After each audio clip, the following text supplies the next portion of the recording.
Hey guys, so today we're going to be talking about common factoring. Common factoring is the simplest form of factoring. This is where you divide out common numbers or variables from all terms in a polynomial. One example can be 2x plus 4. When you are common factoring, you want to figure out the greatest common factor. So the greatest common factor between 2 and 4 is 2. So you want to factor out a 2. Now you would be left off with 2x plus 2. To make sure your answer is correct, if you were to bring back the 2 inside the brackets, you should end up with your original equation, which would be 2 times x would give you 2x, and 2 times 2 would give you plus 4, which is what we started with up here.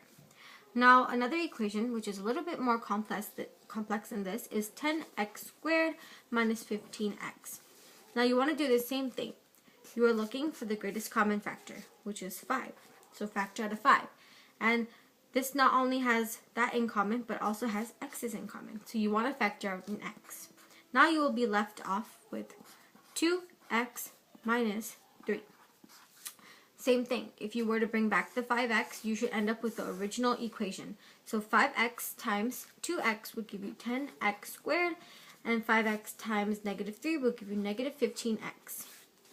Now, one equation that is a little bit more complex than this is 15 a to the power of 5, b power of 3, and 10 a squared b to the power of 4. Now, in this equation, you're dealing with more than one variable. You're dealing with a and b. So first, you want to figure out the common factor, which is 5. So factor out of 5. You can also factor out an a, and you can also factor out a b.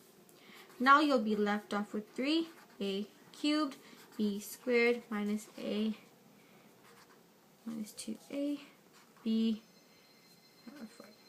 Now if you look at this, you can still factor. You can still factor out an a and b. So now you would factor out an a and a b.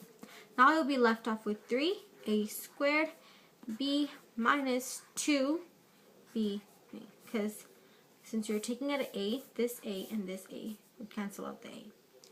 Next, if you look at your equation, you still have b in common, so you can still factor out the b. So if you factor out b, you end up with 3a squared, b and b factor out, minus 2b squared.